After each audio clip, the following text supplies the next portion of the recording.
I've been talking to quite a few agents across the country, and some are actually having a little bit of panic set in. And let me rest assure everyone, this is not time to panic.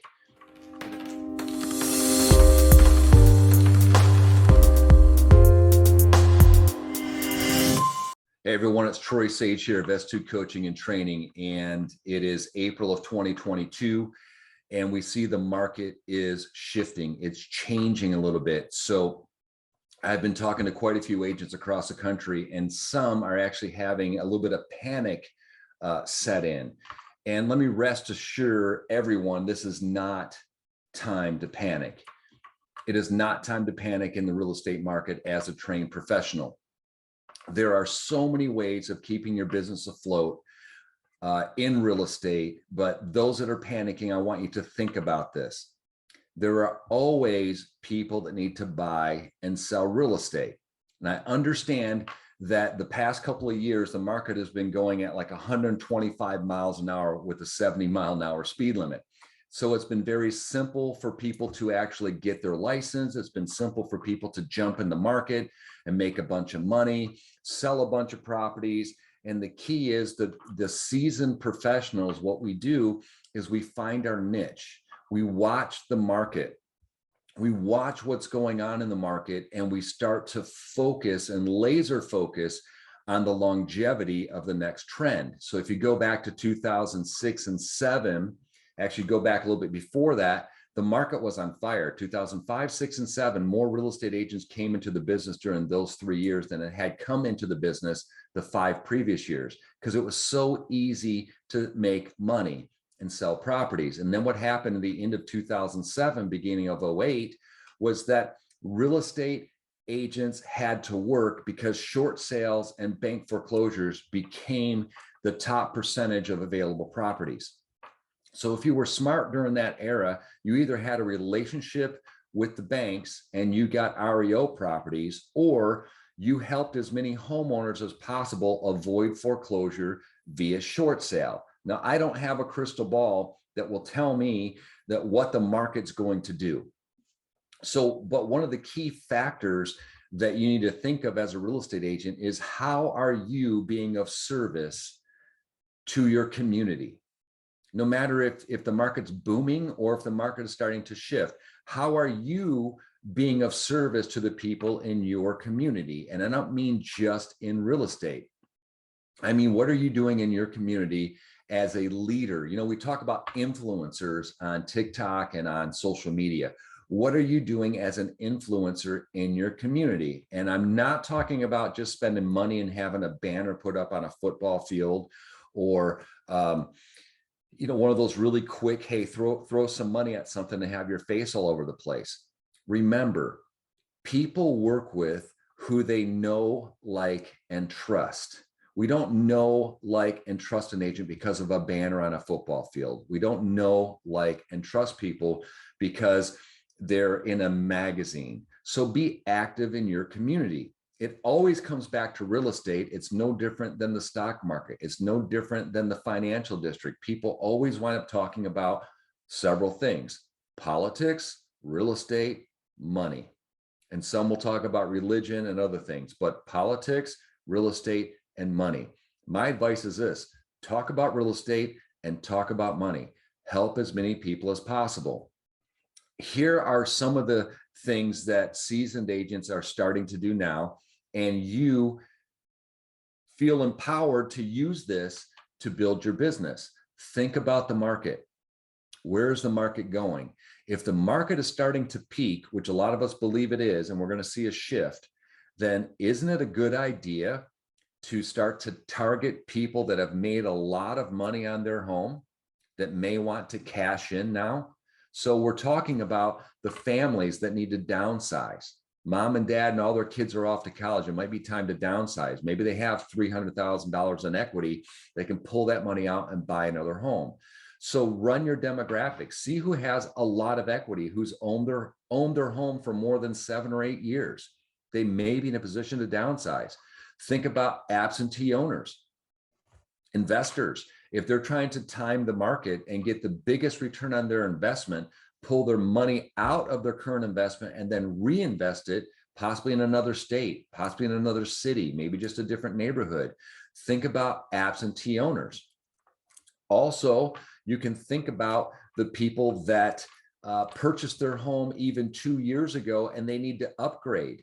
The younger families where they're having more children, they need a bigger home. So look at your statistics in your community, run your numbers. You should be running numbers every quarter, if not every month, to see what's going on in certain communities, what's going on in your area.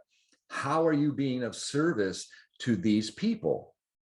And I don't mean, again, just the banner on the football field or at the baseball stadium. I mean, how are you truly being of service? Are you involved in the Rotary Club? Are you involved in a city planning committee? Are you involved in a smaller group at your church? Are you part of a organization that volunteers time in the city? Anything that you're involved in, and if you're following our coaching and following our process, you'll see that you have a focused client. You have your sphere of influence and your focused client. Those are the first people to reach out to explain what's going on in the local market and help them make their decision of what they need to do in regards to this investment called real estate.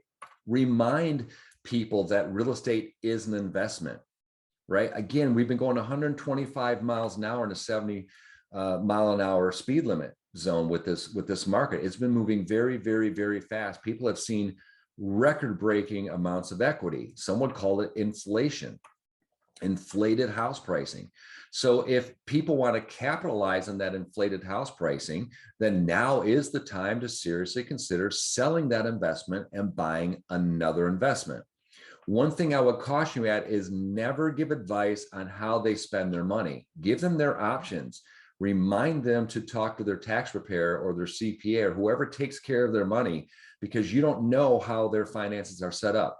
So people that need to upgrade in their home, younger people that are having more children that need a bigger home.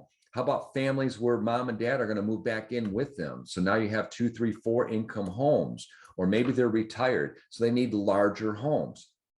Look at the people that need to downsize.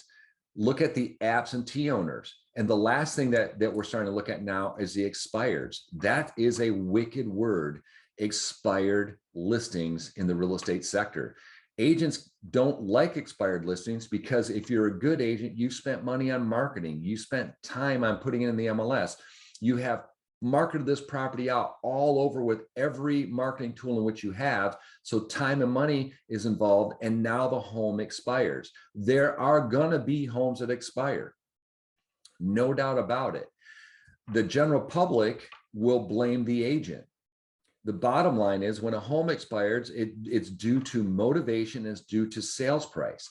If you're listing properties, and we got away with this for a while, you're listing properties where a homeowner says, hey, if you get me $600,000 for my home, you can go ahead and list it and sell it. And we knew at the time the home was worth about $575 to $580, but the buyers were paying anywhere from 103 to 125% of list price. We knew we could get them that $600,000. So we marketed the property, and some agents looked like heroes when they got a $615 offer on a home that they priced at $600.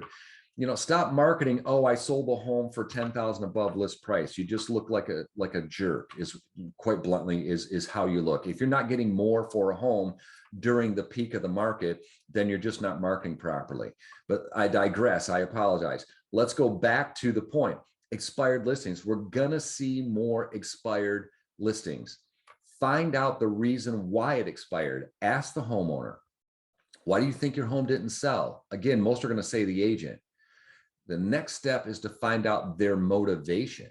Why are they selling in the first place? If they were only selling because they wanted $600,000 for a home and the average sales price right now is $585, probably not a good idea to list that home at $600. You need to be of service. Show the seller, show the homeowner what the market is doing. Let them determine what they need to do. If they're motivated just by the dollar and they're not sure where they're going to go, it may not be the best listing to take. But break this down. What is their motivation? Are they motivated because they're being transferred? Are they motivated because they have to downsize? They've got a 5-bedroom home and they only need a 3-bedroom home. Are they motivated because of the fact that they're having more children, they need a larger home? Work with their motivation and be honest. Show them the true numbers. Remember, people work with who they know, like, and trust. Anyone can throw a big number out there, and agents have done it for the past 2.5 years. They throw a big number out and they feel like a hero that they got more money. That was just the market. The market is shifting. Be of service, run your numbers. Look at absentee owners, look at expireds, and be part of your community. There are always people buying and selling homes. Bottom line to today's market right now for a real estate agent is it is not time to panic. It is not time to panic as a business owner. There are ways to make money in the worst markets ever, because there's always a percentage of people that have to sell their home and move to another home for all the reasons I listed, and a whole nother list of reasons why. Divorce, someone passes away, whatever it is. Look at your market, drill down on your numbers, find your niche. The last thing I'm going to say is this: do not be afraid to get on the phone and talk to people. Don't be a salesperson. The people that last in this industry are not salespeople. They build relationships. They provide service for people that need your services. 110% of the people that have lasted a long time in this business, and I mean more than just 5 years, 10 years, 15 years, 20 years, they provide a service. If you come from a servant's heart and you're giving people an option to help them with the largest investment that they'll buy or sell with the swipe of a pen, you come from service, you will stay in business. Whether you believe in karma or not, or whatever your belief system is, be of service, right? I've given you a bunch of ideas. If you have questions or comments, leave them. You can DM them or leave a comment, or you can email me, troy@troysage.com. I appreciate you watching my videos. If you need help with anything in your business, give me a call or shoot me an email. I'm willing to help you absolutely free. I want you to be successful. If you're listening to this on our podcast, please save it, share the videos, share the podcast. My goal this year is to help as many agents as possible build their business and have longevity. Thanks for watching. Thanks for listening. And as always, my friends, make it a great day.